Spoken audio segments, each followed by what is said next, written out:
Prepárate para conocer una nueva etapa de tu año.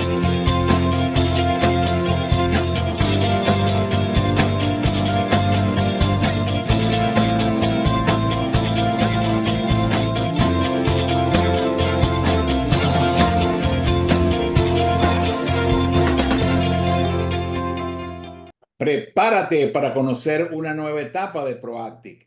Es hora de proactivarse, de poder compartir a través de nuestros excelentes invitados sus experiencias, trayectorias profesionales, casos de estudio en tres mundos de enormes posibilidades: liderazgo todoterreno, experiencias de servicio y coaching organizacional. Estas son las tres áreas que ha decidido privilegiar Proacti para el desarrollo corporativo y para poder fortalecer a todos los equipos de trabajo en las empresas y clientes que atendemos. Así que gracias por estar acá en Proactívate. Les recordamos que estamos transmitiendo en vivo a través de Facebook Live y a través de LinkedIn en Somos Proacti, @Somos Proacti. En Facebook estamos transmitiendo a través de @soyfranciscoduarte.com, y en YouTube esta entrevista estará publicada a partir de esta tarde y podrán disfrutarla accediendo a nuestro canal Proactívate Oficial, @Proactívate Oficial. Gracias a todos y les pedimos que se suscriban a nuestro canal y también que puedan dejar comentarios sobre la entrevista que vamos a sostener el día de hoy. Bueno, el tema que quisiera tocar hoy, el comentario que que quisiera referirme hoy, tiene que ver con un tema crucial que nos afecta a todos en términos de nuestro desarrollo y en términos de liderazgo empresarial. De este tema depende el éxito y la supervivencia de las organizaciones, y tiene que ver con el líder todoterreno en la toma de decisiones difíciles. Esto implica navegar todas las encrucijadas empresariales que el líder todoterreno necesita sobreponerse para poder llegar a éxito en su gestión de liderazgo. Y el entorno actual, todos lo sabemos, está caracterizado por esa tremenda incertidumbre, globalización, cambios constantes, y justamente ese tipo de entorno implica que los líderes todoterreno necesitan generar habilidades excepcionales. Son habilidades que en muchos casos no han sido reforzadas de manera profunda a través de la educación corporativa.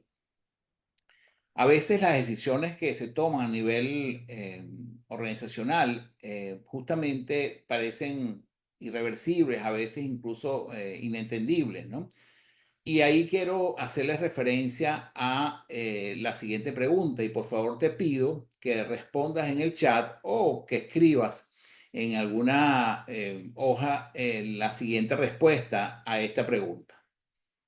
¿Cuál es la decisión más difícil que te ha tocado tomar? Repito la pregunta: ¿cuál es la decisión más difícil que te ha tocado tomar? Y si pueden algunas personas responder en el chat, se lo agradecería para justamente poder generar esa interacción. Le voy a pedir a Bárbara que pudiera ir leyendo esas respuestas que están publicadas en el chat para poder justamente ir actuando en función de eso. Permítame para ir ya revisando acá. Muy bien. Dice por acá, comentarían dedicarme a una sola actividad profesional. Y esperaremos entonces el resto de las respuestas de cuál ha sido la decisión más difícil. Cambio de entorno, cambio de lugar y traslado a otro país. Ok. Bien. Y así como esas, bueno, pudiéramos mencionar distintas decisiones difíciles. Cambio de trabajo. Correcto. Nos ha tocado decidir muchas veces justamente en entornos y en situaciones bien complejas, ¿no? Y hemos tenido necesidad de tomar esas decisiones difíciles.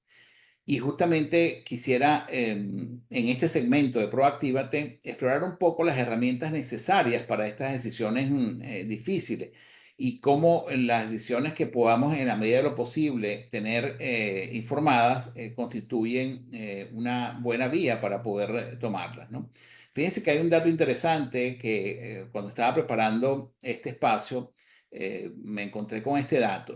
Más del 60% de los líderes empresariales actuales enfrentan decisiones que tienen el potencial de transformar radicalmente sus organizaciones cada 2 o 3 meses.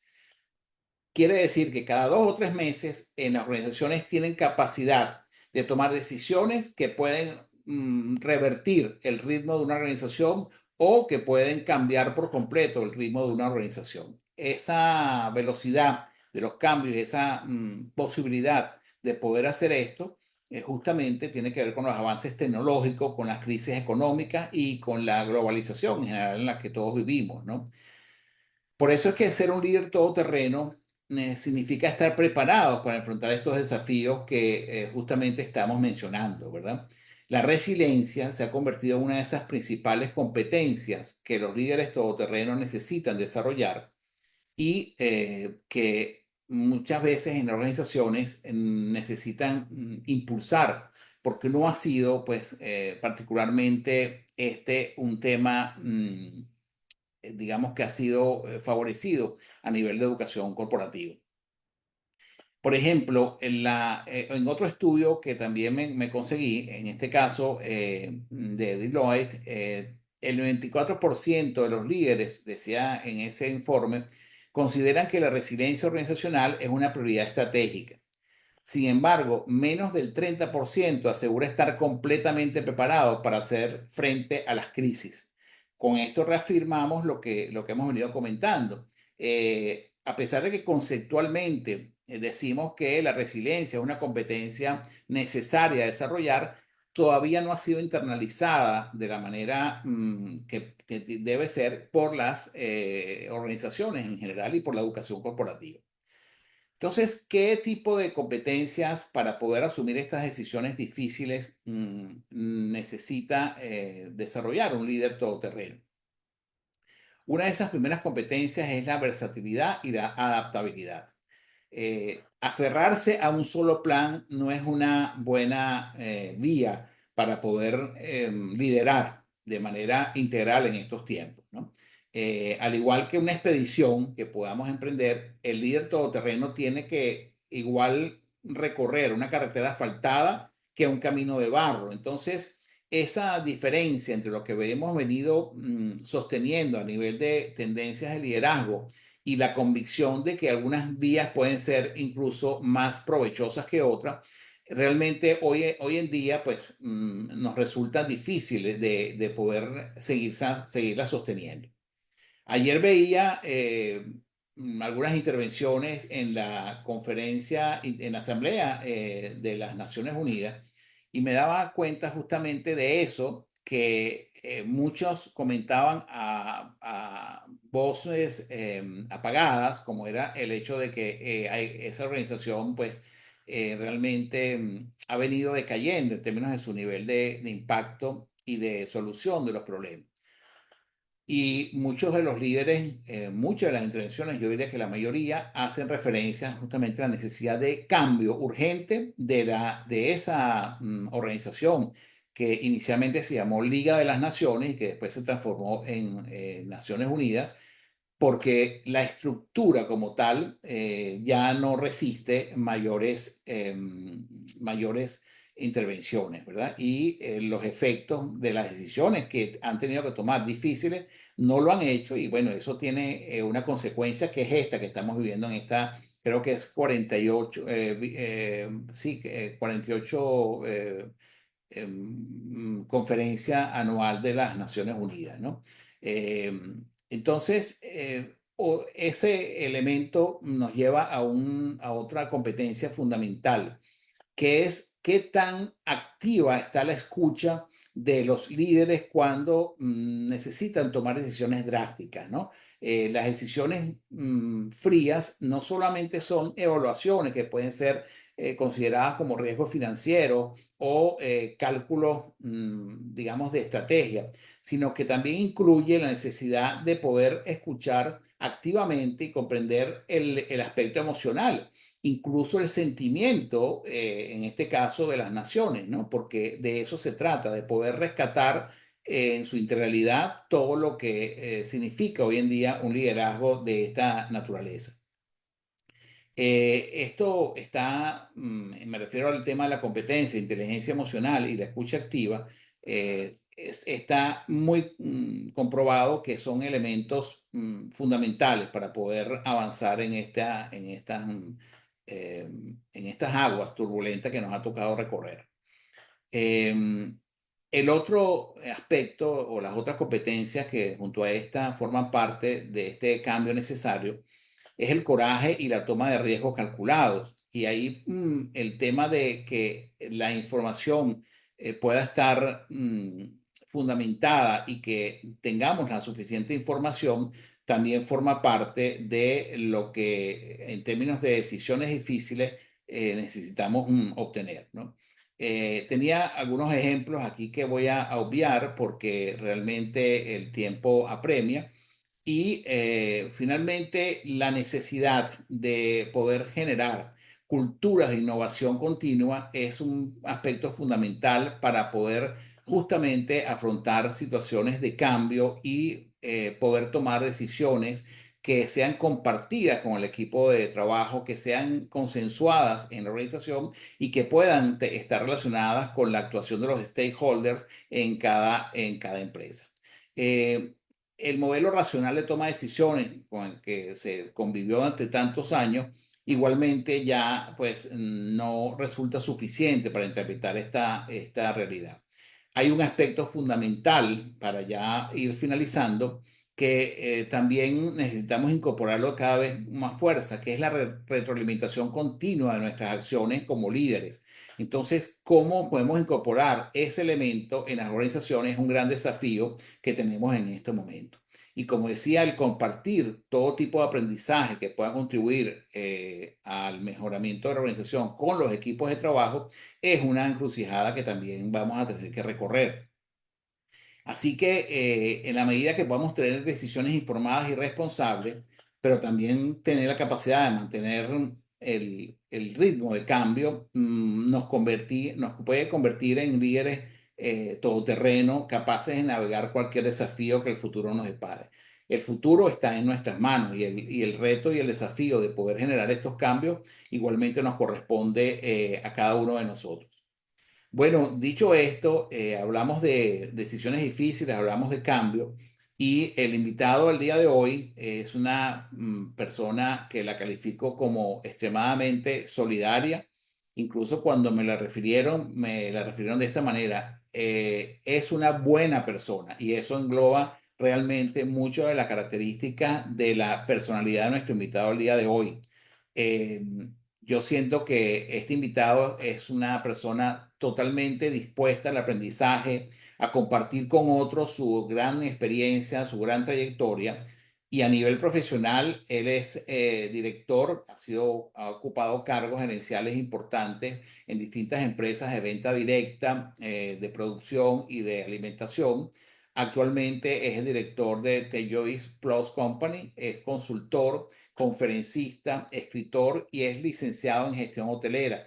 Tiene una gran familiaridad con todo el tema del negocio hotelero. Vive en Ciudad de México y el tema que hemos decidido de manera conjunta promover el día de hoy lo hemos denominado ¿Cambias o cambias? Así que bienvenido Gustavo Beltrán a este espacio de Proactívate. El micrófono está de tu lado. Muchas gracias, Francisco. Qué gusto saludarte a ti y a tu audiencia. Estoy súper honrado de pertenecer a tus, todo tu panel de invitados que siempre tienes en tus programas. Gracias por considerarme y pues sí, muy contento de compartir con paisanos, con venezolanos que estamos fuera de Venezuela ya desde hace un tiempo. Yo tengo 23 años fuera del país y bueno, aquí en México haciendo lo mismo, tratando de ser como me encanta ¿cómo se llama? Descripción acerca de mi persona está perfecta. Soy una buena persona, eso es lo que normalmente me gusta que me describan, no que me describan como motivador, ni como director, ni como facilitador, ni nada de esto, porque pues simplemente lo que hago es tratar de compartir un poco lo que he aprendido en el camino ya a mi edad y poder compartirlo con la gente que nos escucha. Así que muchas gracias por la invitación. Gracias a ti, Gustavo, por aceptar esta oportunidad. Em, el cambio pues, es una constante en nuestros tiempos, ¿no? Ahora, ¿cómo saber a nivel de liderazgo si se está cambiando en la dirección correcta o simplemente se está reaccionando sin un plan claro? Bueno, qué buena pregunta, pero lo primero que tenemos que hacer antes de responder específicamente tu pregunta es definir un poco si tengo que cambiar o no tengo que cambiar y por qué el cambio, ¿no? Y en qué se basa el cambio. Mi libro, el libro que se llama igual que nuestra conversación del día de hoy, que es Cambias o Cambias, eh, este libro está basado en los 5 pasos que el gran escritor Stephen Covey, fallecido, por supuesto el creador de los 7 hábitos de la gente altamente efectiva, eh, él definía el cambio en 5 pasos específicos y él hablaba de un ciclo. Y para entender esto hay que primero saber que el primer paso, no voy a nombrarlos todos por cuestiones de tiempo, pero el primer paso es la necesidad. Y cuando yo le digo la gente me pregunta, oye Gustavo, y no solamente a nivel de puestos de liderazgo, Francisco, yo siempre invito mucho a los directores de recursos humanos, a los directores generales de empresas que me contratan para hablar con sus colaboradores, que les digo, es que lo primero que tú tienes que hacer antes de hablar de liderazgo y antes de hablar de cualquier transformación corporativa es preguntarle a tu empleado, primero, cómo se siente y segundo, si él cree que tiene alguna necesidad de cambiar. Y ese es el primer paso para poder entender si quieres o no quieres cambiar. Aquí la pregunta es desafiante un poco y la invitación del título suena hasta un poco imperativa, ¿no? Porque pues mucha gente me ha dicho, oye Gustavo, pero ¿por qué cambias o cambias? ¿Qué pasa si no quiero cambiar? Y mi respuesta es muy sencilla, mi respuesta es no pasa absolutamente nada. O sea, absolutamente nada. Es que no, nadie te puede obligar a cambiar. Nadie te puede obligar a cambiar y el cambio tiene que ser de manera congénita, natural, porque si las piedras se mueven, si los átomos que forman estas piedras hacen que las piedras se muevan, la energía, los árboles que están estáticos en un lugar que están plantados y que creemos nosotros que son estáticos, hasta ellos se mueven porque las raíces se mueven para buscar mejores nutrientes. Bueno, imagínate tú y yo que somos seres humanos y la audiencia que nos escucha, entonces, pues si no quieres cambiar, entonces tendrías que preguntarte, entonces no tengo ninguna necesidad de cambio, estoy bien, todo está perfecto en mi vida y yo no hablo de felicidad, hablo de plenitud más que de felicidad, porque la felicidad está muy sobrevaluada, ¿no? La gente condiciona el ser feliz con tengo que o cuando tenga algo en mi vida voy a ser feliz. Entonces, bottom line de tu pregunta principal es, más allá de cuando un puesto de liderazgo o cuando alguien sabe que el cambio que tomó está de manera correcta, bueno, eso lo vas a saber por el último paso del ciclo del cambio que tiene que ver con resultados. Si los resultados que tú hoy tienes en tu vida no son los que tú quieres, no son los que te hacen sentir pleno, no son los que te gustan, entonces pues tienes que cambiar. Por eso se llama ciclo, porque no tiene fin. Hay gente que me pregunta, oye Gus, ¿y esto tiene fin? No, pues no, no tiene fin. La noticia es que lo buena noticia es que no tiene fin. La mala noticia es que no sabemos cuándo se acaba, porque ni tú ni yo sabemos hasta cuándo vamos a existir. Entonces Claro, por ahí va las cosas. ya. Fíjate que tú mencionas justamente que hay un momento en que las personas deben enfrentarse a ese dilema, pues o cambio o cambio. Sin embargo, ¿cómo puede alguien prepararse para ese momento? La vida te va a decir cuándo tienes que cambiar. El maestro Deepak Chopra dice una frase, Francisco, que para mí fue trascendental cuando yo estaba estudiando el tema del cambio. Deepak Chopra dice que la transformación del ser humano solamente va a ocurrir cuando te haces consciente que necesitas cambiar. No va a ocurrir antes. No va a ocurrir antes ni va a ser posible que en tu vida ocurra un cambio si tú no eres consciente que necesitas cambiar. Eso es, y pongo un ejemplo bien fuerte, mucha gente le choca este ejemplo, pero bueno, yo no he encontrado otro mejor. Alcohólicos, drogadictos, ¿no? Cuando tú te encuentras con una persona que tiene vicios y la persona no reconoce y no se hace consciente que tiene un problema y que necesita ayuda para poder cambiar, ayuda profesional para poder cambiar, bueno, tú puedes pagarle a esa persona los mejores anexos, puedes pagarle los mejores lugares para que la persona cambie, pero si la persona no quiere, no va a ocurrir ese cambio. Ese cambio no va a ocurrir y tengo tantos ejemplos, no solamente amigos, sino personales, sino hijos de amigos, adolescentes con problemas de drogas, que los han metido en diferentes anexos y se han escapado de todos se escapan y los padres gastan fortunas en la recuperación de estos chicos y si el chico no quiere, es porque no se hace consciente que necesita un cambio. Bueno, ahí podríamos entrar en temas álgidos porque alguien pudiera decirme, bueno, Gustavo, pero es que una persona que está enferma, que tiene una patología, a lo mejor no se hace consciente. Es correcto, pero esa persona definitivamente, hasta el enfermo, toma la decisión de decir si quiere ser curado o no quiere ser curado. Entonces, por ahí va, por ahí van las cosas. Ya. ¿Qué errores, volviendo al tema organizacional, ¿no? Porque esto que planteas es totalmente, mm, digamos, adecuado, ¿no? Cuando se trata de decisiones de este tipo que mencionas, ¿no? Y de este tipo de cambios. Ahora, volviendo al mundo organizacional, ¿cuáles son los errores más comunes que en tu experiencia como consultor has podido identificar? ¿Cuáles son esos errores más comunes que cometen las organizaciones al intentar implementar cambios profundos?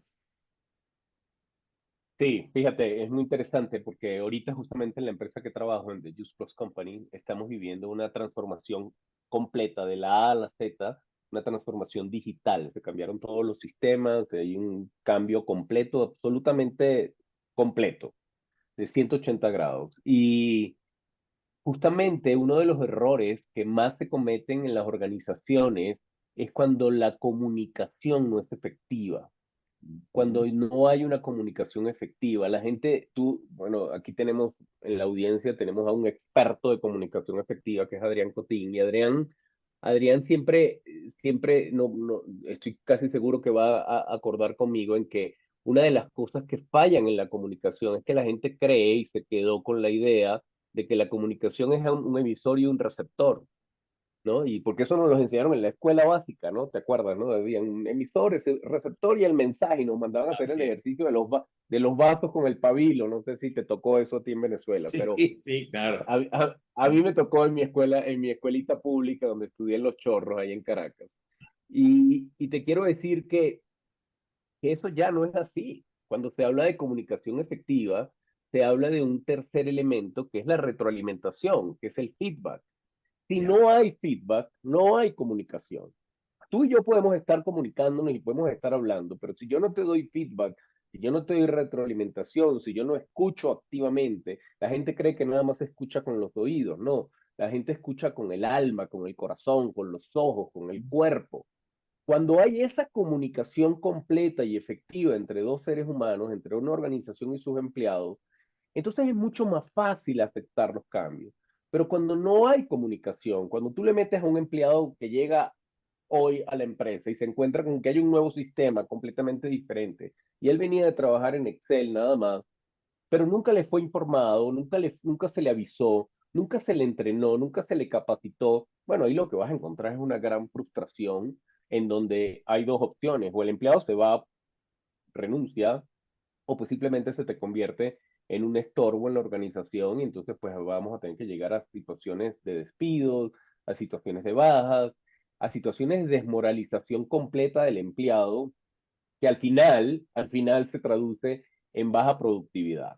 Entonces, cuando yo hablo con estos directores de recursos humanos, cuando yo hablo con directores generales de empresas que están atravesando por un proceso de cambio, yo les pido por favor que utilicen mucho la escucha activa, que utilicen mucho la comunicación asertiva y efectiva con sus empleados, con las cabezas, con los departamentos, depende del tamaño, por supuesto, de la empresa, en donde los involucren. No quiere decir que ellos van a tomar decisiones, pero donde los involucren y donde los hagan sentir parte importante de estos cambios, porque al final el que va a llevar ese cambio organizacional, pues es el empleado, ¿no? Es ese chico en el call center que nunca lo tomaron en cuenta para hablar de una manera diferente a lo que él antes hacía. Entonces lo estás moviendo, lo estás sacudiendo, ¿no? Entonces, yo creo que va por ahí, Francisco. Ya. En una organización que necesita impulsar una cultura de cambio continuo, ¿cuáles son estos primeros pasos que tiene que dar?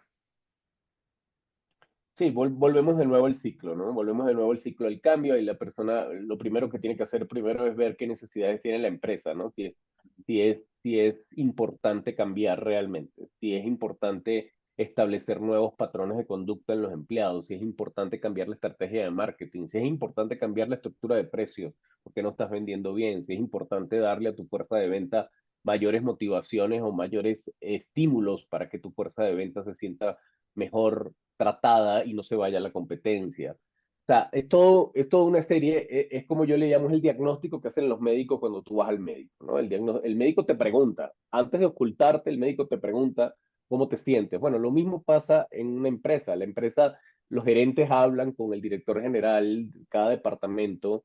En hotelería es muy básico hablar con cada departamento, el gerente general escucha a su director de alimentos y bebidas, escucha a su director de operaciones, a su director de habitaciones, a su ama de llaves, y escucha todas las cosas que están pasando en el hotel, que al final, todo se resume en ventas, porque hasta las fundaciones necesitan ingresos. Entonces, porque vivimos en esa época. El que se niegue a eso, pues está un poco fuera de contexto. Hoy en día todo se resume, puede ser la empresa más espiritual del planeta Tierra y la empresa mejor, con mejores, ¿cómo se llama? Conceptos de ética. Sí, perfecto, eso está padrísimo. Pero si al final no hay ventas, si no entra el dinero a las cuentas, ¿cómo le pago cómo le pago a los empleados?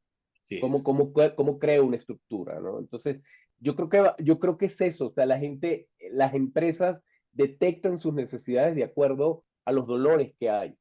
Hay dolores en las empresas que tienen que ser identificados por las cabezas, por los líderes, y estos dolores son los que van a marcar y decir, oigan, tenemos que cambiar. En la empresa donde yo estoy, teníamos 45 años, 50 años con el mismo sistema, imagínate. ya.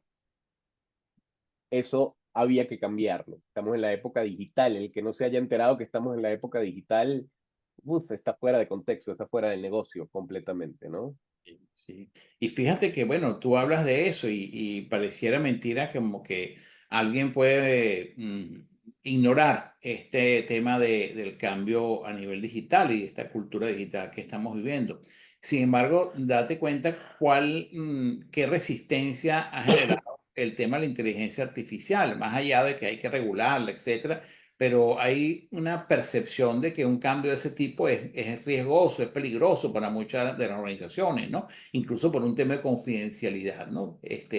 Ayer conversaba justamente con una directiva de una empresa de tecnología y me decía que, mira, que ellos no internamente no han promovido el uso de la inteligencia artificial porque temen que pueda ser un canal de desvío de información importante, cosa que, bueno, puede ser o no respetada, ¿no? Ahora, me quiero referir a ti como consultor, como persona, como profesional. ¿Qué cambios has observado en ti mismo a lo largo del tiempo que consideras esenciales para haber llegado a este punto en tu carrera? Sí, antes de responderte esa pregunta, es importante hacerle saber a la audiencia que la resistencia al cambio es uno de los mayores miedos que experimentan los seres humanos. Harvard, la Universidad de Harvard, con la encuestadora muy famosa que se llama Gallup, Ujú. hizo una encuesta en las personas de la tercera edad y personas mayores de 65 años, y se agarraron una muestra de más de 5.000 personas. Y en Ya. estas, las respuestas, la mayoría de y hicieron una pregunta y le decían, ¿cuál es el mayor miedo que tú tuviste durante tu vida, ¿no? Y una de las respuestas más comunes era justamente la resistencia al cambio. Entonces, tener resistencia al cambio es normal y es parte del proceso, es parte de todos los procesos del cambio. Ujú. Respondiendo a tu pregunta, yo he sido un resistente al cambio toda mi vida. Hoy en día soy un resistente al cambio. La gente me pregunta, oye Gus, pero tú hablas de cambios o cambias. ¿Cambias todos los días? Sí, claro. Yo cambio todos los días, pero todos los días tengo esa batalla diaria para Sí. saber si lo que tengo que cambiar en mi vida es lo que necesito para ser más pleno, es lo que necesito para llegar al objetivo que yo me propuse hace 25 años. Entonces, hoy en día yo te puedo decir que lo que más he notado en mí es la aceptación a entender que está bien no estar bien. Oye esto, Francisco, está bien no estar bien. El que te diga que todos los días de su vida está aquí arriba, pues mira, no solamente te está mintiendo a ti, Ujú. se está mintiendo a él, que es la parte más importante. Claro. Todos los seres humanos tenemos momentos en el que queremos tirar la toalla. Todos los seres humanos tenemos momentos en que queremos llorar. Todos los seres humanos tenemos esos momentos. Entonces es válido entenderlo. Es válido entenderlo. Entonces, eso ha sido una de las cosas que más me costó trabajo a mí. Entender que no estar bien estaba bien. Entender que había momentos en que estaba sin rumbo, que tenía momentos en que tenía que redirigir mis metas, en que tenía que cambiar las estrategias, en que tenía que cambiar los procesos, las conductas de lo que yo hacía, porque no estaba obteniendo los resultados que yo estaba queriendo. Entonces, cuando entendí eso, entendí que esto es de todos los días, esto es de día con día. Entendí que cuando yo me acuesto en la noche, si son más las cosas por las que tengo que agradecer, si son más las cosas por las que yo sonreí el día, entonces mi vida está teniendo sentido. Entonces mi vida está llegando a un punto de plenitud, y yo le digo a la gente eso, yo hablo más de plenitud en la que yo puedo mirar siempre a la gente a la cara, yo no miro hacia abajo, yo camino, yo respiro, no me duele nada, yo agradezco ver los atardeceres y los amaneceres. Ese día tú entiendes que las cosas son como son y que además tú no tienes el control de todo lo que sucede. Tú tienes la responsabilidad en tu actitud de cómo tomas las cosas que pasan en la vida, porque hay un cliché por ahí que no es mío, que mucha gente lo repite, ¿no? No, no es lo que te pasa en la vida, no, es lo Ujú. que tú haces con lo que te pasa, Ah, es lo que tú correcto. haces con lo que te pasa en la vida. Claro. Gustavo, ¿de qué depende que la velocidad de un cambio, en este caso a nivel organizacional, pueda ser más efectiva en algunos momentos que en otros? ¿Qué factores pueden socavar la velocidad de cambio en una organización? Ya has hablado de alguno de ellos, el tema de comunicación, el tema de resistencia. ¿Algún otro factor que identifiques que pueda ser justamente afectar esto de la velocidad del cambio organizacional? Sí, obviamente los factores externos. Sería absurdo no pensar y decir que la situación política, económica de un país o de una sociedad no te puede afectar a ti a llegar a una conclusión, a un resultado final que quieres. Claro que sí, o sea, los factores externos son importantes ponerlos en cuenta. Por eso cuando uno hace un estudio de mercado y uno hace un escenario sobre Mm. un nuevo proyecto que tienes, pues también están las aristas de los factores externos, ¿no? Que si el tipo de cambio, que si entra una dictadura en tu país, que si pues, se cae el sistema bancario, muchas cosas que pueden ocurrir que no dependen de ti, son importantes tomarlas en cuenta y entender, como decía antes, que tú no tienes el control de que esas cosas sucedan. Ahora, aquí lo importante siempre va a ser la apertura, ¿no? La apertura mental, ¿no? Yo siempre he dicho que la mente es como un paracaídas. Si no abres la mente, pues sí te va a pasar exactamente que si te lanzaras de un paracaídas y no lo abres, ¿no? Claro. Entonces te vas a estrellar, o sea, vas a chocar. Pero aquí lo interesante del caso es que en todas las empresas con las que he trabajado, no solamente como consultor, sino también como empleado, ahorita soy director general de una empresa, soy empleado, y la parte que más me gusta a mí, sobre todo en mi trabajo, es el día a día del ver, oye, esta estrategia no está funcionando, este proyecto no está funcionando porque no tuvo la receptividad en los clientes, porque no tuvo la receptividad en los desarrolladores del negocio. Bueno, hay que cambiarla, ¿no? Hay que buscar alternativas, hay que buscar opciones en donde lleguemos a acuerdos ganar-ganar, ¿no? Por eso a mí me encanta, yo soy un fiel creyente, además me formé como facilitador de los 7 hábitos y lo aplico, diariamente lo aplico, ¿no? O sea, yo trato en mi vida de buscar acuerdos ganar-ganar, si no, o sea, yo no puedo coincidir una relación humana en donde yo pierda y tú ganes, o viceversa, en donde yo gane y tú pierdas. Entonces yo simplemente busco acuerdos ganar-ganar o no hay trato, como dice el cuarto hábito de la gente altamente efectiva. Si no ganamos los dos, Francisco, mira, seguimos siendo amigos como siempre, pero lo dejamos hasta aquí la conversación y nos volvemos a reunir en el tiempo que los dos digamos. Claro. El cambio es más efectivo cuando proviene de la parte superior, de la alta dirección de una organización, o puede ser impulsado desde cualquier nivel de la organización. Puede ser impulsado desde cualquier nivel, es más, es lo más hermoso que ocurre en una empresa cuando los cambios vienen impulsados por los medios, por los mandos medios o bajos. Es hermoso cuando los empleados de nivel básico, poniendo como ejemplo un hotel, por ejemplo, en el Hotel Tamanaco en Caracas vivimos tantas iniciativas que venían del piscinero, que venían de los stewards, que venían de los cocineros de primera línea, eh, que se presentaban con nosotros en el Departamento de Capacitación y Desarrollo y decían, oye, ¿qué pasa si hacemos esto? ¿Qué pasa si hacemos este concurso para motivar más a los empleados? Conversábamos con Adrián del Club él, ¿no? Entonces, eso justamente es lo más bonito que puede ocurrir en una organización. Cuando no todos los cambios vienen de arriba, cuando los cambios vienen de mandos medios en todas direcciones, son propuestas. Eso quiere decir, eso te quiere decir que el clima organizacional de esa empresa es completamente saludable, porque Ujú. todo el mundo tiene la libertad de opinar, todo el mundo tiene la libertad de decir, oigan, allá arriba, el CEO, escúchenos, esto no está funcionando, esto no está jalando aquí abajo. Ujú. Entonces, respuesta corta a tu pregunta es, de cualquier nivel, es cuando es mejor los cambios. Ya.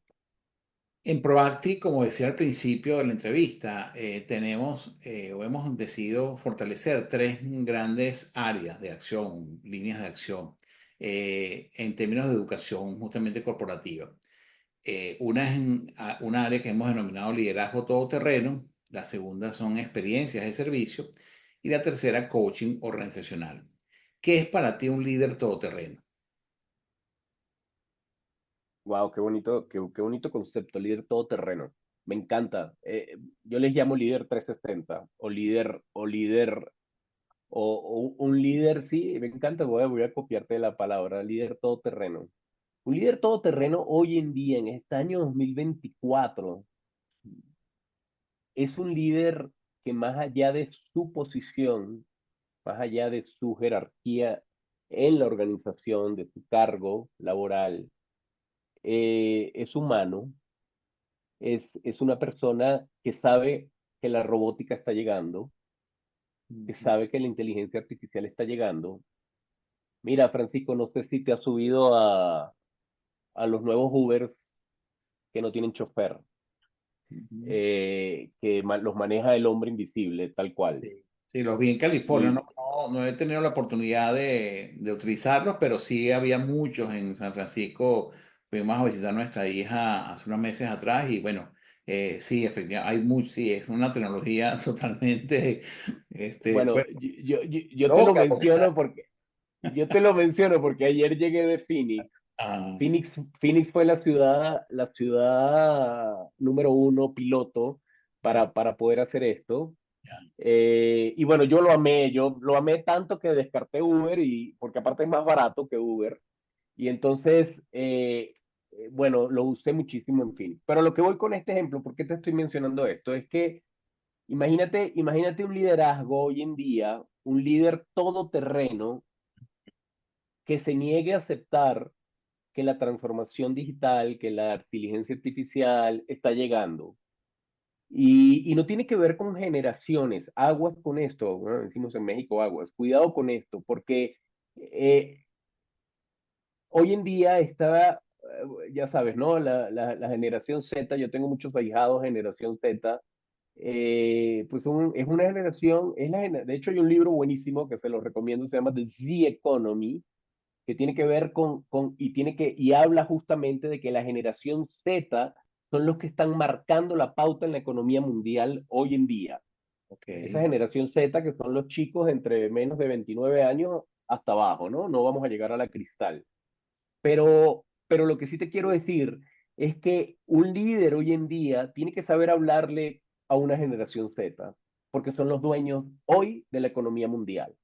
Un líder tiene que saber hablarle a los millennials, tiene que saber hablarle a la generación X, que soy yo soy generación X, tiene que saber hablarle a los baby boomers, tiene que saber hablarle a todas las partes que integran hoy el sistema económico mundial. Y tiene que ser una persona que definitivamente escuche. Yo no puedo coincidir un líder que no escuche, un líder que no tenga resuelto el tema de la escucha activa, que haya entendido que hay una línea muy delgada en el ego. Cuando tú pasas esa línea delgada en el ego es bueno.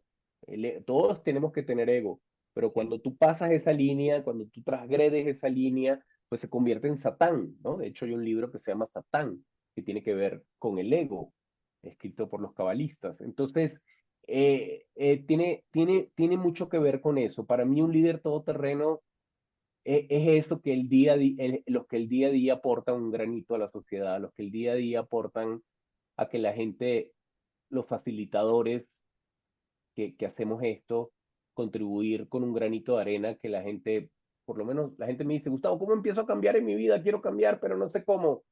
Empieza por sonreír más, empieza por decir más por favor, empieza por ser más humilde, empieza por reconocer tus errores, empieza por decir gracias. claro. Aquí en el chat tenemos dos preguntas.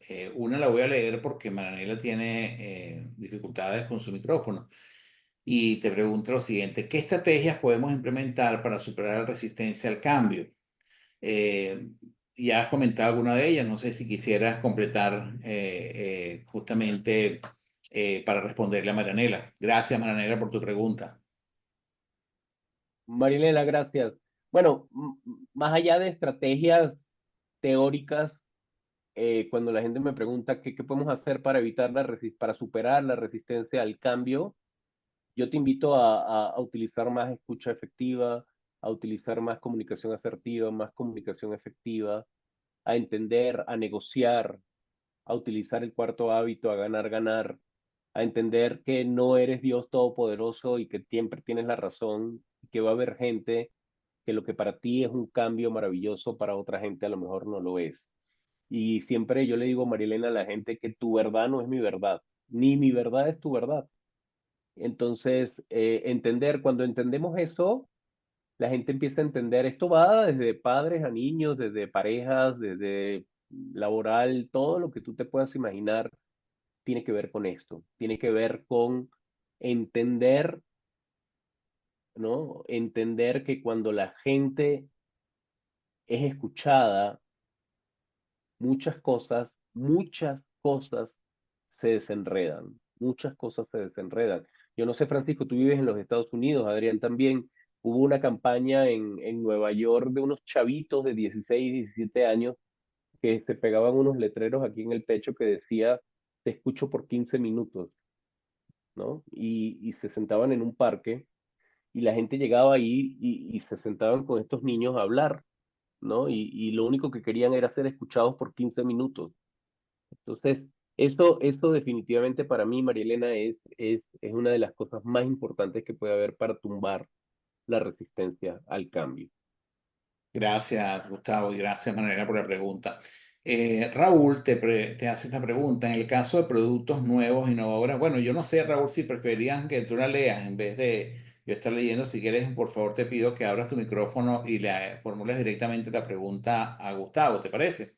Claro, Francisco, muchas gracias por el momento. Gracias, Gustavo. Es un poco ampliando la pregunta anterior, ¿ok? Pero dirigido básicamente a productos nuevos. En el caso de productos nuevos, que además de ser nuevo, es innovador porque posee unas tecnologías distintas. ¿Qué estrategia podemos implementar para superar la resistencia al cambio? Gracias. Gracias, Raúl. Gracias, Raúl. Gracias, Raúl. Sí, fíjate que voy a responder tu pregunta con un ejemplo práctico que ocurrió en México con un producto nuevo que lanzó Cinépolis, que es la cadena de cine más grande de acá de México. Y ese producto nuevo tenía que ver con la tecnología, tenía que ver con el cambio y la resistencia a la tecnología. Yo no sé la edad tuya, Raúl, pero bueno, yo fui de los que hizo fila en el Trébol, en el centro comercial del Trébol en Caracas, para ver E.T. Imagínate, ¿no? En el año 84 te estoy hablando, tenía 11 años yo de edad.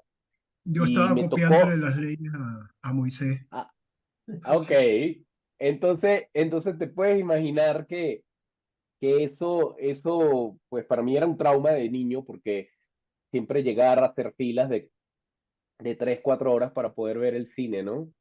Cinépolis, cuando implementó el hecho de que tú podías ya escoger los asientos desde tu teléfono o desde la computadora, que tú podías escoger en qué fila te ibas a sentar, cuando Cinépolis implementa esto, eh, llegan un par de sexagenarios a la taquilla y le preguntan a la señorita que estaba atendiéndolos ahí, y le dice, oiga, quiero dos boletos para esta película, no sé, cualquier película. Ujú. Y la señorita le voltea la pantalla y le dice al señor y la señora, les dice, claro, con mucho gusto, por favor, escojan dónde se quieren sentar, ¿no? O sea, presionen ahí donde se quieren sentar. Y el viejito, muy molesto, le dice, ¿cómo? No, yo no voy a escoger nada, yo voy a entrar a la sala y me voy a sentar donde yo quiera, me voy a sentar donde a mí me dé la gana. Cuando yo entre a la sala, yo decido si me quiero sentar aquí, es más, si me quiero cambiar a la mitad de la sala, a la mitad de la película, pues me cambio, ¿no? Y la señorita pues se ríe y le dice, no, no, no, eso ya no es así, señor. ¿Cómo? ¿Cómo que no es así, no? Y entonces, bueno, empieza una discusión muy interesante en la taquilla del cine, hasta que evidentemente vino el gerente y muy amablemente abrazó a estos dos señores de 60 y tantos años, los metió a la sala, los abrazó, los metió a la sala y les fue explicando cómo funcionaba el tema de escoger tus asientos, ¿no? Y después el viejito le dijo, bueno, mira, yo me quiero sentar ahí. Ah, mire, ese asiento es el D5 y el D6. No se preocupe, esos son los asientos que yo le voy a comprar, que nosotros le vamos a dar a usted y los vamos a reservar en el sistema. Pero tiene que entender que ahora ya no funciona como antes. Ya usted no se va a poder cambiar de asiento. Pues el señor, a regañadientes, aceptó y se dio cuenta de que con una simpatía del gerente, ¿no? Ocurrió un cambio para él que fue muy difícil aceptar. Una persona de 65 años que en su vida había metido, ni siquiera había podido entender que podía escoger los asientos Sí. en un teléfono, ¿no? Entonces, Raúl, para cualquier cosa, no solamente para un producto, para un lanzamiento de un producto, nosotros en nuestra empresa hacemos lanzamientos de productos todo el tiempo. eh, la resistencia al cambio, como te dije, va a existir, es la naturaleza del ser humano, pero va a depender mucho yo no soy creativo, no pertenezco a esa área, pero va a participar mucho la parte creativa de la empresa, los estrategas en marketing, en qué hacer para que tu producto o tu innovación de sistema pues sea aceptado de la mejor manera. Y volvemos a caer en lo que dije al principio. puedes tener el mejor producto del mundo, puedes tener el mejor plan de compensación de negocios en en mi empresa del mundo, puedes tener los mejores sistemas del mundo, puedes tener el mejor robot ahí sentado que te atienda, pero si tú pierdes el tacto y la comunicación humana, por eso yo no le tengo miedo a la inteligencia artificial, por eso yo no le tengo miedo a la robótica, porque esto que tú y yo estamos teniendo, aunque sea a través de esta virtualidad que estamos teniendo, esta ventana virtual que estamos teniendo, Gustavo Beltrán hoy te habla de una manera que no te va a hablar nunca un robot, ni que nunca una inteligencia artificial me va a poder imitar. Va a poder quizás copiarme algunas cosas, pero mi esencia no la va a poder cambiar. Entonces, es lo más bonito cuando tú encuentras esas resistencias en poder saber que con este contacto humano, que con escuchar con el corazón, como yo te decía al principio, cuando la gente escucha con el corazón, con el cuerpo, con el alma, la gente va a aceptar el cambio, la gente va a entender que lo que tú le estás proponiendo es mejor para él o ella. Entonces por ahí va, Raúl. Es un tema muy extenso, es un tema que podríamos tardar horas en hablar, pero espero que te haya dado por lo menos una pista hacia dónde van los tiros. Muchísimas gracias, Gustavo. Gracias, Raúl, por tu pregunta. Gustavo, otra faceta de tu trayectoria profesional tiene que ver con la educación corporativa, justamente, como conferencista, como consultor, como speaker.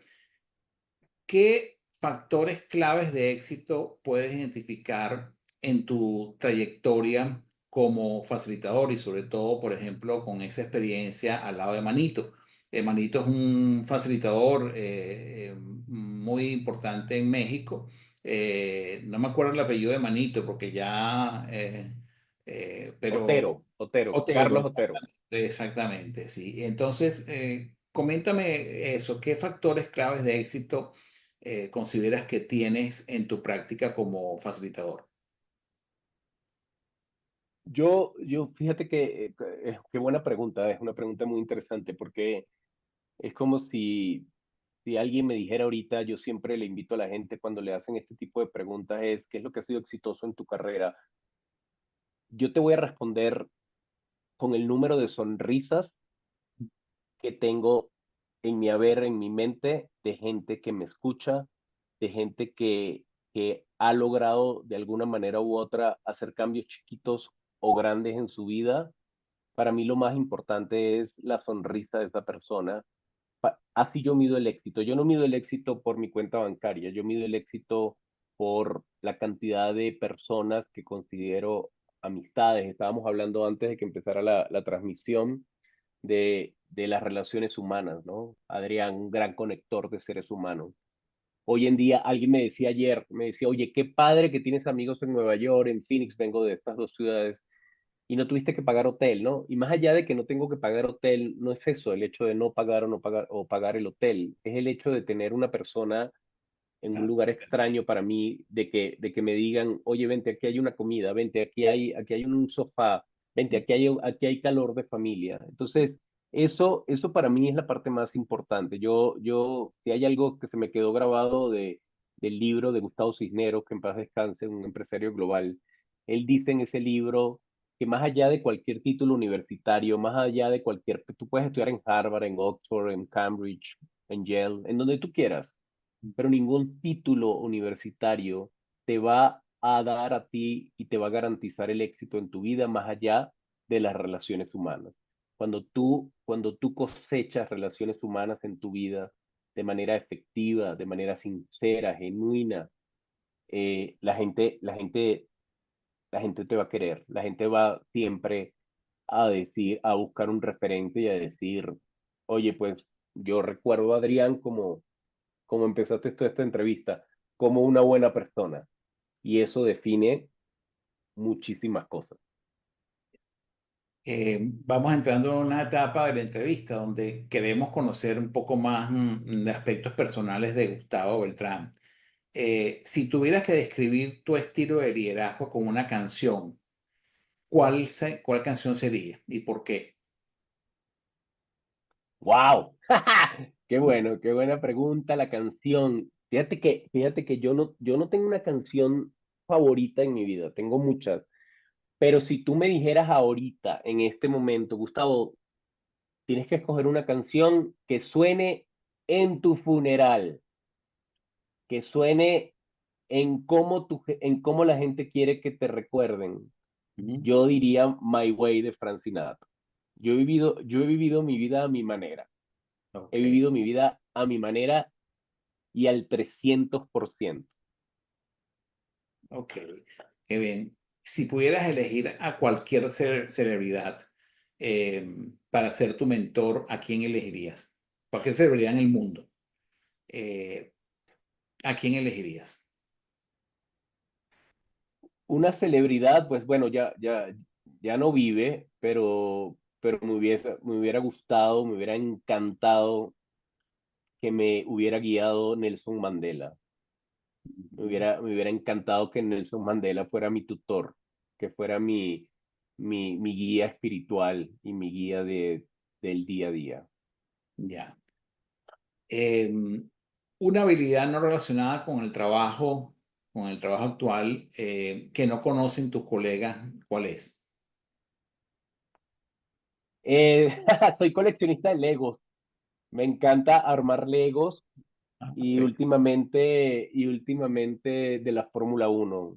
Armo coches de la Fórmula 1 y Wow. soy, El Lego. soy un Armas apasionado de la coches, Fórmula 1. imagínate, armas coches de la Fórmula Uno en Lego. Sí, sí, sí, Wow. sí, así es. Mi hija es fanática también, igual como su novio, de la Fórmula Uno, ¿no? Y se levantan siempre muy temprano para ver los preparativos y toda esa cultura que Pone- rodea la po- Fórmula Uno, ¿no? ponemos la alarma a las 3:50, a las 4 de la Así mañana. es, así es. Así es. Sí, entonces, bueno, dime algo, si tu vida fuese una película, ¿qué título le pondrías? Si mi vida fuera una película, yo definitivamente le pondría Superman, porque era el personaje que más me gustaba cuando niño, Ok, era el superhéroe que más me gustaba cuando niño y aunque cuando entendí que Superman tenía debilidades, que tenía una debilidad muy grande, su kriptonita, ¿no? Y entonces yo voy por la vida evitando esas kriptonitas que me debilitan, que me quitan energía, ya. para poder soltar siempre esa pasión que llevo aquí en el pecho. Es mi camisa, como mi camisa de hoy, me la puse en honor a esta entrevista por Venezuela yo siempre le digo a todos mis amigos venezolanos, yo podré tener 23 años afuera de Venezuela, pero yo voy a ser siempre, siempre una arepa caminante. Siempre, siempre voy a ser una arepa que camina. Qué bueno, ¿no? Excelente. Oye, Gustavo, quería pedirle a mi audiencia que le demos un aplauso a este excelente profesional. Gracias, Gustavo, por esta maravillosa entrevista. Gracias por tu receptividad, por tu humildad, por tu transparencia. Y bueno, dejo este último minuto para que te despidas de la audiencia. Bueno, no, muchas gracias Francisco, a ti, a tu equipo, Adrián, por hacer esta conexión maravillosa con Francisco, viste de nuevo, si Adrián no existiera en mi vida, quizás no hubiéramos llegado a conocernos, Francisco, te agradezco mucho. Y yo lo único que le puedo decir a la gente es, estamos viviendo tiempos dramáticos, tiempos caóticos, tiempos complicados, independientemente del país donde estés. No pierdas tu esencia, no pierdas tu esencia, no le pongamos más drama a la vida del que ya hay. Seamos sencillos, seamos simples, seamos abundantes en amor, andemos con la bandera del amor y eso sí, sonríe, sonríe porque yo te aseguro que mientras más sonríes y mientras menos te quejas, mejor te va a ir en la vida. Gracias de verdad y espero un próximo encuentro pronto. Un abrazo Gracias, desde acá, desde Gustavo. México. Gracias, Gustavo. Bueno, y aquí en el chat ya comienzan entonces a caer las flores. Dice por acá Bárbara, muy interesante y educativo este encuentro. Felicitaciones, Gustavo y Francisco. Estamos disfrutando mucho. Muy interesante el abordaje a la identificación de la necesidad de cambio. Así que, bueno, Gustavo, nuevamente agradecido. Y a toda nuestra audiencia, los esperamos el próximo miércoles a la 1 p.m., hora del este de los Estados Unidos, en Proactívate con Francisco Duarte. Gracias y bendiciones para sus familias. Prepárate para conocer una